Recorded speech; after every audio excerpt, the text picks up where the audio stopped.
This week on Eye on the Clarence.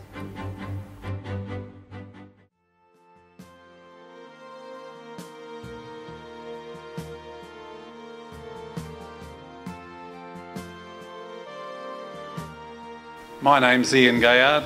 I live in the Keerong Valley. I got interested in this whole situation when Arrow Shell PetroChina drilled an exploratory drill 3 kilometres upstream from my farm, where I breed horses with my wife, and we suddenly on a floodplain, and we suddenly started investigating this whole thing.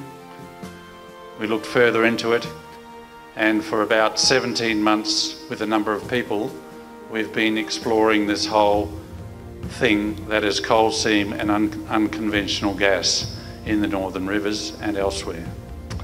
So I'm the MC for tonight. You'll see a bit of me.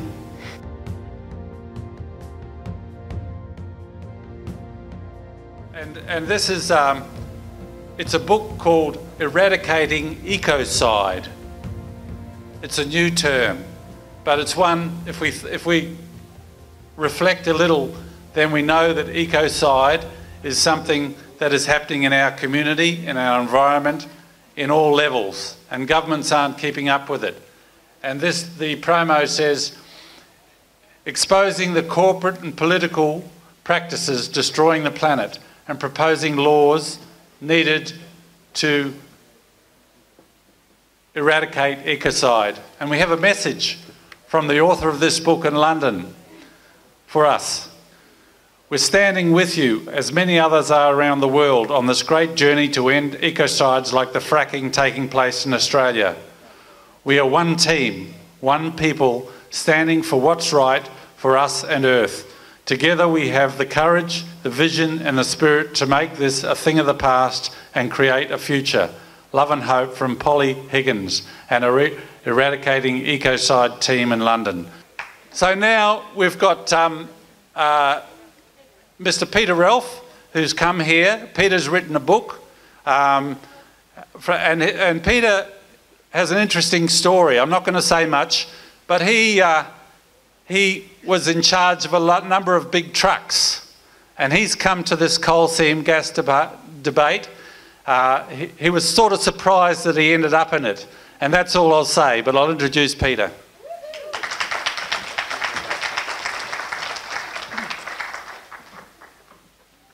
Thank you. I used to run a transport equipment manufacturing company, a public company called Maxi Trans. You've probably seen it when you go to a supermarket, those big 45, 48-foot semi-trailers. That was what we made. We also owned Freighter Industries and owned a number of other companies, but that was what my background was. I'd like to talk about how I met Drew.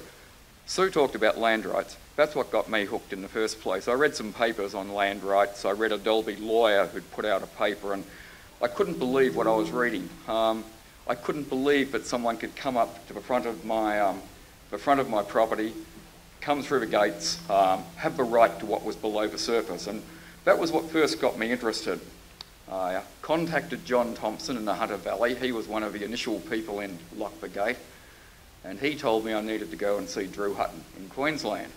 Now, before I went to see Drew in Queensland, I went to a meeting of the Greens in St Peters, and Kate Fayman had just found out that the New South Wales government had issued PELs around St Peters and the eastern suburbs of Sydney.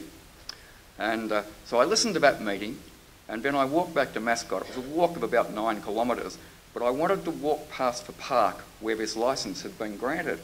This park was incredible. It was like any park in any local community. It was probably 5 to 10 acres. It was green, surrounded by trees. There would have been kids playing in it each day.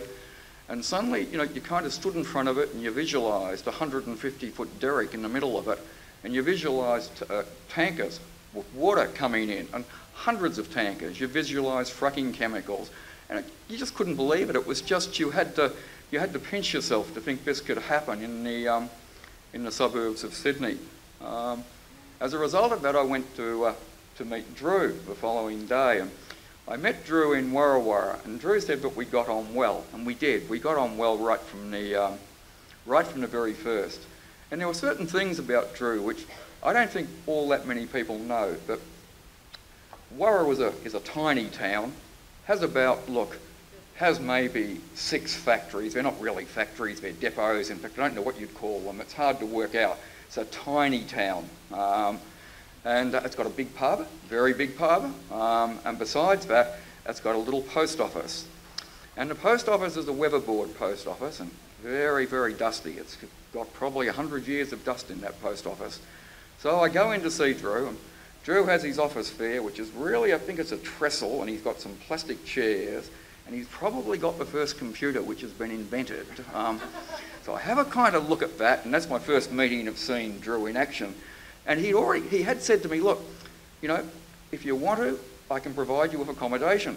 And I had luckily said no, and because he opened up the door next door, and in the room next door was a couple of mattresses on the floor amongst the dust, and a couple of mosquito nets over the top of them.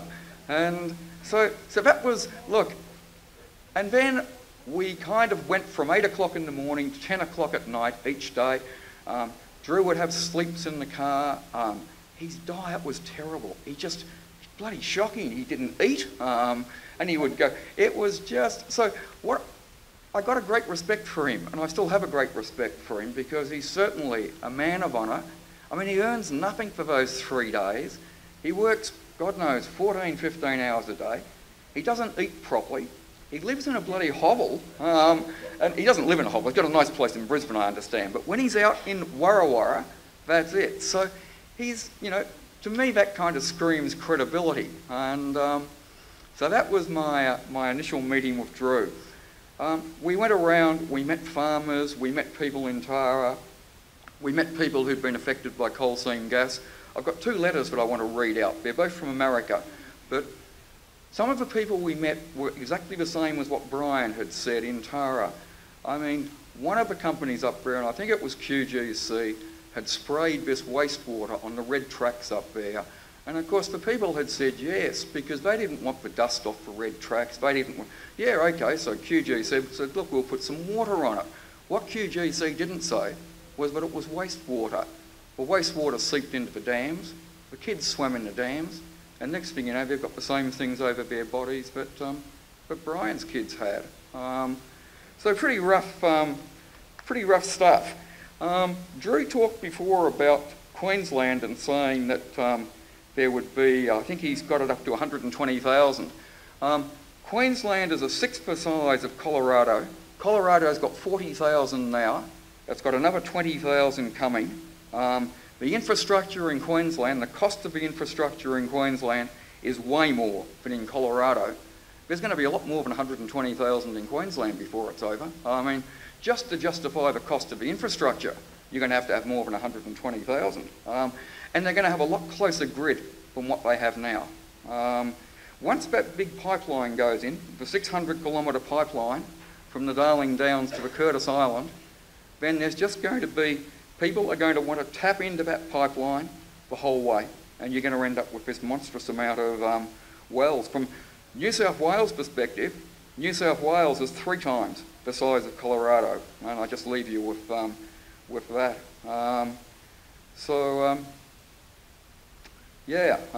It's not a good situation. I went from that, I went back home again, I got a movie or a DVD called Split Estate. I watched Split Estate, which I predominantly bought for land rights, and I found out that it was all about coal seam gas.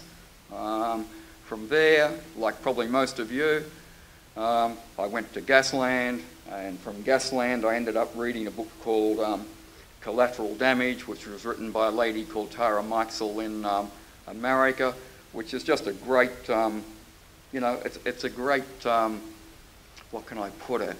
It's a great expose of what's going to happen. Now, I'd just like to read you out just a couple of letters, because, I think probably most of you know what's in these, may have heard what's in these, what's in these letters. But this is a letter which goes back to July 2007, and it's written by someone from Colorado. Okay. I used to be able to count 7 oil gas derricks from my back deck. Now they have erected one more. The pile of noxious chemicals and diesel fumes hanging over our part of the country cause the gag reflex to work in hyperdrive. One is concerned with being able to send children out in the yard to play for fear of benzene-induced leukemia and lung damage. There is a fear of even bathing in the water, and we never drink our water anymore. Several homes and ranches have been abandoned and are up for sale. People have given up or been forced to leave because of the medical problems associated with the negative effect of the gas industry.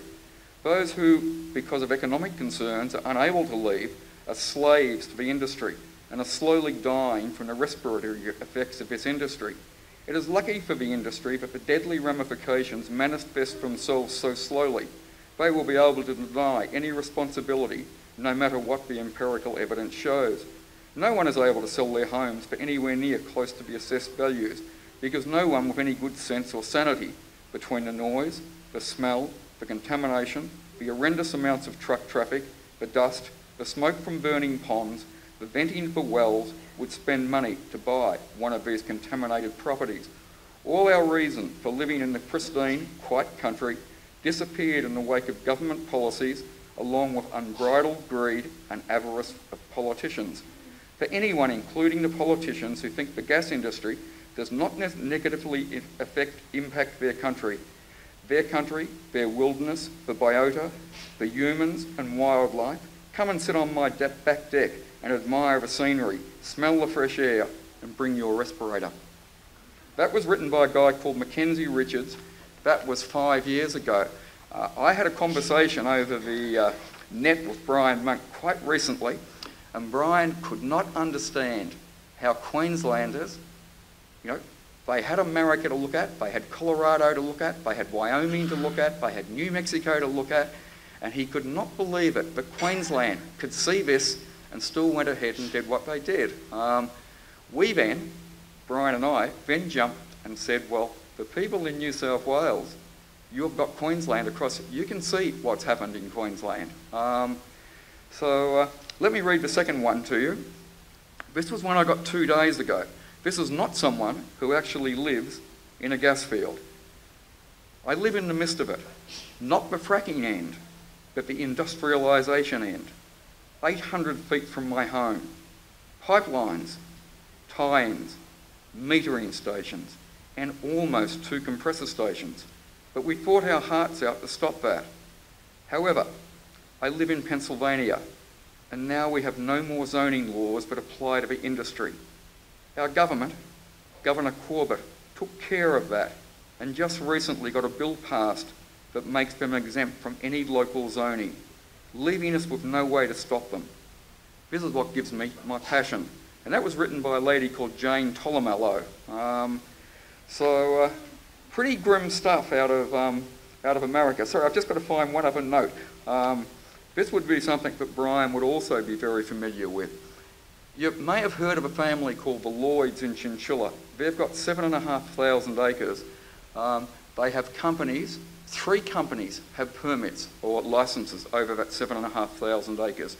QGC, Origin and one other, and I don't know who that third one is. In 2006, they had 7 wells on the property.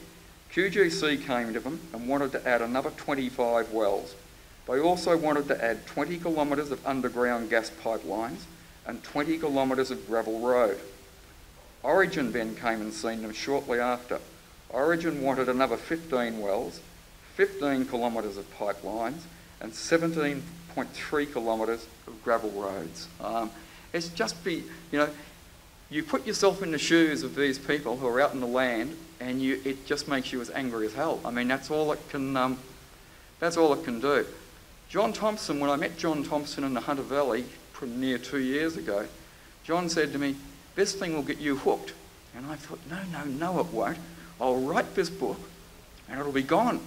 But the fact is that you can't help but get hooked by this. I think that's probably one of the reasons why, Drew and I do get on so well. We come from different political views, but on this we're as one. And sorry, I won't hold you any more, but that's really that's really all I've got to say. Oh, about my book. Oh, sorry, about my book. My book is a fictional book, but for someone, many people will be able to identify characters in the book. It's fictional because, look, had I been here and I had access to Sue, I might have written an expose. But I couldn't afford the legal fees to write an expose, not in the form that this book is written. It's interesting, on just going quickly on to land rights, just on this book, the manuscript was read by a very good friend of mine, a guy who's a QC, fairly eminent QC down in Melbourne. And he's also, he's very forthright in his opinions. So he said to me, you know, how did you get involved in this thing? And I said, I got involved in land rights. I said, I couldn't believe it when I blah, blah, blah. And he said, you didn't know about land rights. You didn't know it. And it was almost like I was a class dunce, so I must have been the only one who didn't know about land rights. So anyhow, he read the manuscript and he finished it. And he said, yeah, he didn't read it as a QC. He read it really as someone just giving me opinion on it. And at the end, when he'd finished reading it, he said, you know, he said, I've never heard the word fracking before I read this book. I said, never heard the bloody word. Everyone's bloody everyone knows fracking. Staying on, I'll come to the book in a sec. Staying on fracking, I hope that this book gets into the cities, and I hope that if, say, people buy it tonight, you read it and you send it to a friend in the cities. I'd say 1 person in 5 in Melbourne knows what fracking is. I really can't guess in Sydney, but it would be less than half. And Drew said something last time we had dinner in Brisbane, and his wife, Libby, I said to Drew, surely there must be more than half in Brisbane now. And I think he was wavering on that until Libby said, not even close. Not even, and that's in Brisbane, where it's actually... so to get momentum on this, I mean, everyone in this room is either, I hope, everyone is either a convert or we all have the same appreciation. I talk to the same people, we all do, on Facebook every day. And we all preach to the converted, because we all agree with each other. I mean, I go out into a place... I went through Dalby before I met Drew. I was looking for Warra Warra. And I stopped at the information office. I said to the lady in the information office... Warra. Oh, sorry, I thought it was Warra Warra. Warra, sorry. And Warra Warra sounds better. So I get into the Dalby information office, and the lady says, well, you know, what are you going out there for? I make the mistake that I'm talking to everyone on Facebook, I think, and I say, I'm going out to have a look at those dreadful coal seam gas wells. Wow, did she get into me? God. So she said to me, look, Dalby had really kicked on. You know, there were jobs for the young people, the building people, the motels were booming, and that was true. You can't get into a motel there. Drew, in his court case, couldn't get a motel. He had to stay in Toowoomba. The builders are booming. And she virtually said to me, and I kind of expected this, she said by this stage, she said, you know, what would a bloody Victorian know? You know, you get back to Victoria. So suddenly I realised that not everyone, you know, you tend, because you talk to the same people every day, you get this impression that everyone thinks the same as you. What I can say in Melbourne, and the people I have spoken to, and friends I've spoken to, there hasn't been one single person I've spoken to and explained to them about what fracking and coal seam gas is. As soon as they know what it is, they oppose it. As soon as they know. But there's a distinct lack of knowledge. I would think that if it was going to be stopped, I mean, the votes for politicians are always in the big cities, they're not in the rural areas. I would think that if any big city, Brisbane, Sydney or Melbourne, any one of the 3 got behind this, it would have a huge impact. As it is, there's not much coming out of the cities. This book, in some ways, is fairly simplistic. If you're a city person and you pick it up and read it, you'll get a pretty good understanding of what rural Australia is going through and what the dangers are. And there are significant dangers. You know, there's only 6% of Australia is arable. 33% of France is, 20% of the US is. I mean, we don't have that much land where you can actually grow stuff. In fact, very, very little. And I've got an epilogue in here, and It's not a book that you will find enjoyable. You'll probably find it absorbing, but you won't find it enjoyable.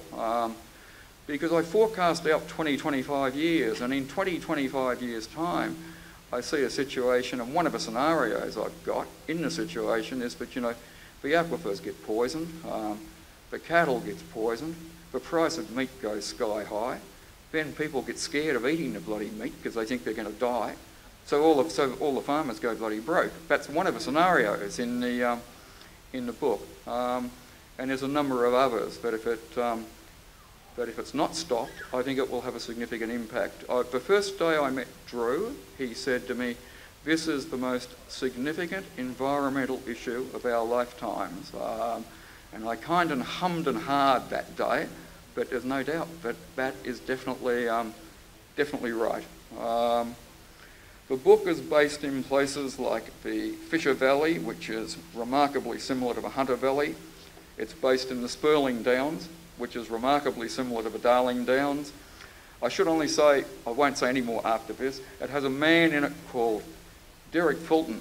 It's remarkably similar to Drew Hutton. So it has a lot of similarities of people in the book, but it is all fiction.